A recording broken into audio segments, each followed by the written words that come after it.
देखो अब ये क्वेश्चन है कि volume and surface area of a solid hemisphere are numerically equal, what is the diameter of hemisphere. इसने क्या कहा, ये नहीं कहा कि दोनों के दोनों का जो वॉल्यूम है या एरिया वो इक्वल है। इन्हें सिर्फ क्या है कि दोनों की न्यूमेरिकल वैल्यू सेम है, तो दोनों की वैल्यू सेम है तो क्या करें, दोनों को इक्वल पुट कर देते हैं। तो सीधा अकॉर्डिंग टू क्या कहा कि जो वॉल्यूम है किसका किसका, तो वॉल्यूम ऑफ हेमिस्फीयर उसकी न्यूमेरिकल वैल्यू क्या है, इक्वल है किसके, उसके सरफेस एरिया के। तो सरफेस एरिया ऑफ हेमिस्फीयर जी, तो क्या होता है वॉल्यूम ऑफ हेमिस्फीयर का, हाँ 2/3 पाई क्यूब। बैठिए, surface area of cube, sorry hemisphere 3 pi r square. जेब में क्या निकल गया, कुछ भाग गया है, पता नहीं, उठते फिर जेब में हाथ मारे। बैठिए, देखिए सबसे पहले देखो जब इक्वल टू पुट कर दिए ना, क्या करना है, पाई से पाई कैंसिल करो, ठीक है। यहाँ पर क्या है, आर स्क्वायर 2 हैं, यहाँ पर आर, तो एक आर बच गई। अब यहाँ बच गया 2/3 आर, और इधर बच गया खाली 3। आर की वैल्यू निकाल लूँ, क्या हो जाएगा 3, ये 2/3 तो जाएगा, पलटी मारेगा तो कितना आ गया मेरा, आर रेडियस क्या आ गया 9/2, तो रेडियस मेरा 9/2 आ गया, ठीक है। क्वेश्चन में क्या पूछा था कि व्हाट इज द डायमीटर, अब डायमीटर रेडियस का क्या होगा, डबल हो जाएगा, तो डायमीटर क्या हो जाएगा 9/2, दुगना हो जाएगा तो 2 से 2 कैंसिल, कितना आ गया 9 सेंटीमीटर आ गया, ठीक है। ये रहेगा question. Out from A cube would side is 14 centimetre, find the volume of cube. अब यहाँ पर क्या होगा, जैसे आप किसी बॉक्स के अंदर से क्या है बॉल को डाल लोगे। अब मान लीजिए जैसे ये क्वेश्चन किस तरह से आएंगे आपके कि एक क्यूब शेप का क्या है, एक बर्तन है, वेसल्स है। अब वो क्या है, पूरा का पूरा पानी से भरा हुआ है।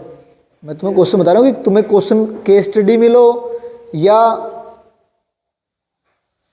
आपके 4 या 3-5 में जो मिले, तो वो मिलेंगे कैसे आपने।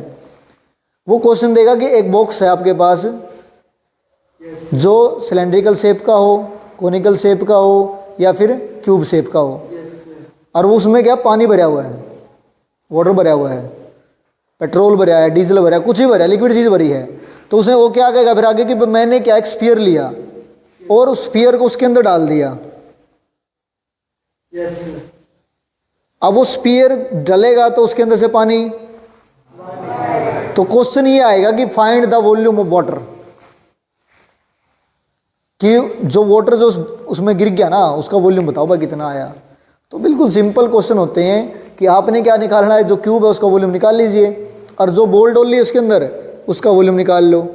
तो जितना उसकी बॉल उसके अंदर गिरेगी उतना ही वॉल्यूम उसका बाहर निकलना है, नहीं पानी उतना ही बाहर आना है। तो सेम ये क्वेश्चन ये है कि जो इसके अंदर से जो क्यूब कटेगा वो उसी लार्जेस्ट क्यूब कट सकता है, स्फीयर कट सकता है जितना उसका डायमीटर होगा, है ना। तो उसकी रेडियस लेगा, बस हमने क्या करना, टोटल वॉल्यूम क्यूब का लेके उसमें से स्फीयर का वॉल्यूम, आई समझ में। तो सीधा क्या हो जाएगा, देखो क्या करना है सीधा कि वॉल्यूम ऑफ रिमेनिंग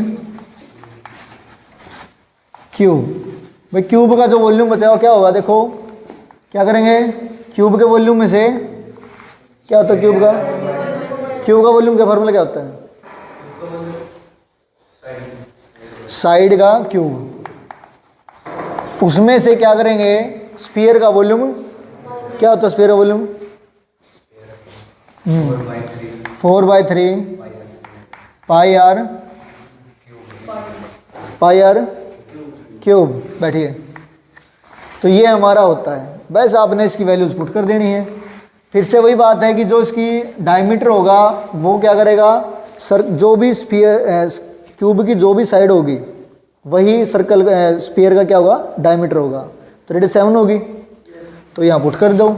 साइड क्या होगी 14 का क्यूब माइनस 4/3, पाई की वैल्यू 22/7, रेडियस क्या होगी 7 7 7, 7 से 7 कैंसिल। 14 का क्यूब क्या होता है, कितना 2064 74 माइनस, अब देखो इनको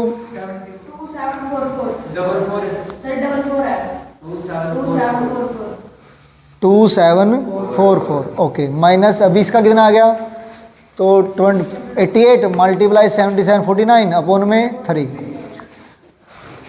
तो 2744 माइनस इसको मल्टीप्लाई करके कितना आ गया 412 अपॉन में 3, 44 माइनस अप्रोक्स वैल्यू कितनी आ गई इसकी करने के बाद 143 आगे भी आ गया एक पॉइंट और 3, चलो अप्रोक्स ही आ गई। तो बस इसमें से इसको माइनस कर देना, जो भी हमारा आंसर आ गया। इसमें से क्या करना आपने, बस 4 में से इसको माइनस कर देना आपने, तो 10 में से 3 7 और यहाँ पे बचे 9, 9 में से 3 का 6, 3 में 7 गए 6, 3 में से 3 0, 7 में से 4 3 और 2 में से 1 1। तो हमारी अप्रोक्स वैल्यू क्या आएगी 1306.67 सेंटीमीटर क्यूब जो है मेरा आ गया।